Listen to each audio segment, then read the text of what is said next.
تو drama serial توبہ کی نیکسٹ آنے والی ایپیسوڈ میں کافی انٹرسٹنگ اور شاکنگ ٹوسٹ آپ لوگوں کو دیکھنے کو ملنے والے ہیں، جس میں آپ لوگوں کو دکھایا جائے گا کہ آخرکار جو وہ انمول کی جو خالہ ہوتی ہے یہ پہنچ جاتی ہے اور جا کر بات کرتی ہے اور کہتی کہ دیکھو بیٹا، جو کچھ بھی ہونا تھا وہ تو ہو چکا ہے،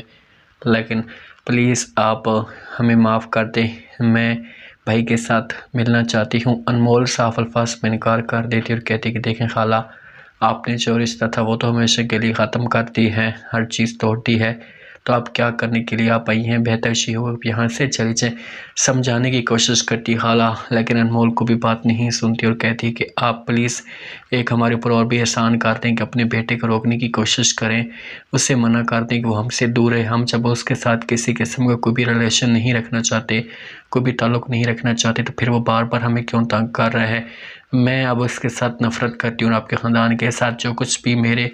ابو کے ساتھ آپ لوگوں نے کیا ہے۔ تو سمجھانے کی کوشش کری اور اسے کہتی کہ میرا بھائی ہے،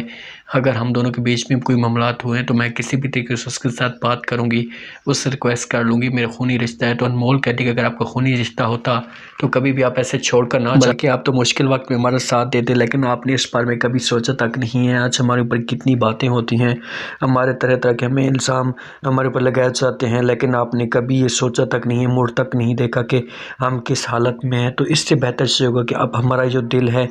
یہ پتھر بن چکا ہے، ہم ہر چیز برداشت کر لیتے ہیں، تو بہتر سے ہوگا آپ یہاں سے چلی جائیں اور دوبارہ یہاں پر آنے کی کوشش مت کرنا۔ تو یہاں سے جو خالہ کو مایوسی ملتی ہے اور سالم کی ماں کہتی ہے کہ ٹھیک ہے آپ کی اپنی مرضی ہے بیٹا، لیکن ایک بات یاد رکھنا کہ آپ لوگ زیادتی کریں، آپ کو کسی بھی چیز کی ضرورت ہوتی ہے تو آپ مجھے بتا دیے کریں، میں ہیلپ حاضر ہوں۔ تو انمول کہتی ہے کسی بھی چیز کی ضرورت نہیں ہے اور نہ ہی میں آپ لوگوں سے کوئی چیز لینا چاہتی ہوں، بس احسان چاہیے وہ کہ آپ ہمیں تنگ مت کریں۔ دوسری طرف آپ لوگ یہ بھی دیکھیں گے کہ شانی آتے اور آ کر بات کرتے ہیں اپنی ماں کے ساتھ، اپنی ماں کو کہتے ہیں کہ ماں جی اب کیا وہ لڑکی آتی ہے؟ تو آگے سے ماں کہتی ہے کہ دیکھیں وہ لڑکی ہے یا نہ ہے،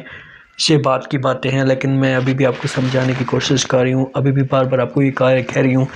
کہ کبھی بھی اس لڑکی کا دوبارہ تنگ مت کرنا۔ تو شانی کہتے ہیں کہ ماں جی جب وہ مجھے مجبور کرے گی، تنگ کرنے کی کوشش کرے، لازمی طور پر مجھ سے غلط قدم اٹھانا ہی ہوگا، بس آپ کسی بھی طریقے سے پاپا جان کو سمجھا دیں، اس کے ساتھ یہ بات کر دیں گے، اگر وہ آتی بھی ہے تو اس کی باتوں کے اوپر یقین نہ کریں، وہ بڑی تیز اور چلاک ہے، ایسے منہ پہ میٹھی میٹھی باتیں کرتی ہے۔ تو سمجھانے کی کوشش کرتی ہے ماں اور کہتی ہے کہ اگر وہ ایسی ہوتی تو نظر آتا، وہ منہ سے تو ایسا کچھ بھی نظر نہیں آ رہا، بہرحال جو کچھ بھی ہے، لیکن جو بات میں نے آپ کو کہنی تھی کہہ دی ہے، آپ ان باتوں کو ضرور دیکھیں اور اس کے ساتھ کسی قسم کی زیادتی نہیں ہونی چاہیے۔ شانی کہنے کا اچھا کوشش کروں گا، لیکن آپ ہی کو سمجھائیں کہ میری منگیتر کے بیچ میں نہ آئے۔